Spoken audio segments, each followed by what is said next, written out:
This movie is a video about my reef tank. Long time ago I worked at the zoo here in Sweden and got to see saltwater aquariums behind the scenes, how they were run and kept with success. Before I had only had freshwater aquariums, I thought it would be close to impossible to keep a saltwater tank for a long time. This was year 1998. Several years later, I finally took the step away from freshwater and into the world of saltwater in my own home. For years it worked out and I kept upgrading. Then 2005 it all fell apart, mainly because I lost interest in it. Algae took over and one by one my coral died. It took until 2024. 1st of December I filled up with salt water. Seashells from our trip south from Atlantic Ocean and the Mediterranean became handy as decorations. I also glued stones to create a reef-looking pillar. This way I hid the equipment and at the same time I got a wall to attach corals on. The same year as I started, my brother had a reef tank himself, but just earlier. That one crashed the same year in the summer. Left was 2 stone corals, 1 fish and 1 rock stone. All this was kept in a bucket with all the necessary measures to keep it alive, I might add. And it was a happy surprise for me now when I was about to start again. The stone piece was the best gift. Why? Because it was what we call a living rock, full of organisms, plus healthy, tasty algae. This little stone was a nurse factory. Now the necessary organisms could multiply and kick the water curing process in the right direction. At this stage I didn't have any sand to add. It was on its way with the transport. You can buy sand that is treated with living organism already. This living sand was also one of the important key elements for healthy aquarium. Now I added more stones and snails. The sand, the stones, bacteria added, and with the maturing filtration, the tank started to cure itself.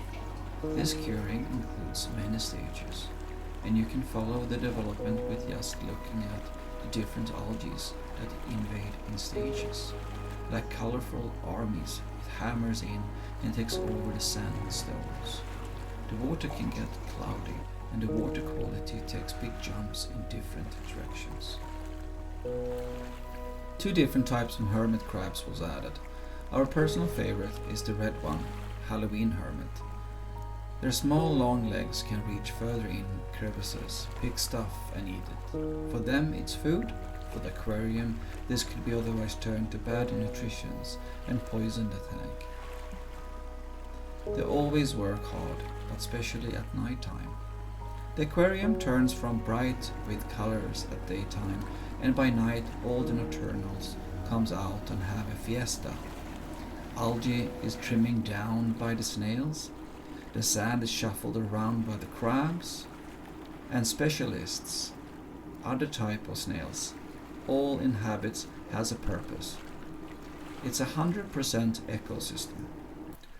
The pistol shrimp keeps digging 24/7. It makes tunnels under all the rockwork. And if there is loose stuff in the way, he moves it.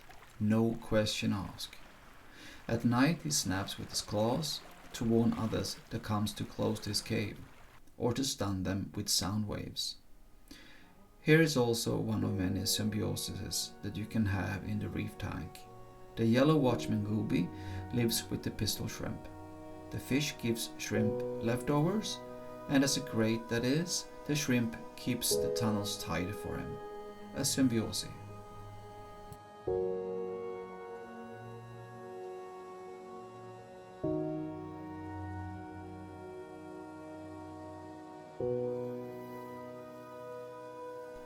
Now I added corals once every weekend.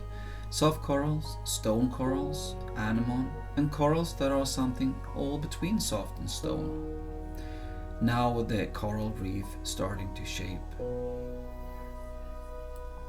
A coral reef is made up with 3 main components: a hard surface, coral polyps, and reef animals. In my reef there is all three: hard surfaces where the coral grows, and on the corals there is these coral polyps. They're tiny little animals and related to anemones and jellyfish. They can live individually or in large colonies that comprise a coral reef.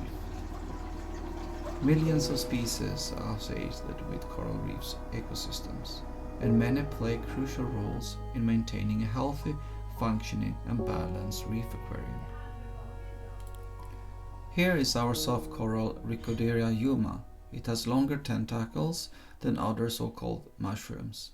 In the center is a mouth, and we can feed it once a week.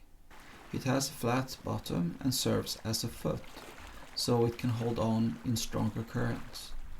If it's not happy in the aquarium, it can actually move up or down if it's better conditions for it. In the wild you find them in the Gulf of Mexico, Caribbean and Atlantic.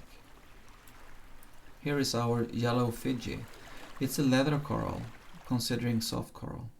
It has a leathery skin, and when it's dirty or algae grows on it, this coral sheds its skin. Here you can see the polyps on close up. This is how this coral eats, by collecting food floating by. When it grabs the particle, it pulls it in. Zoanthids or zoas are very forgiving in aquariums and adapt well to different conditions. They like good flow and strong light. They come in many different color varieties.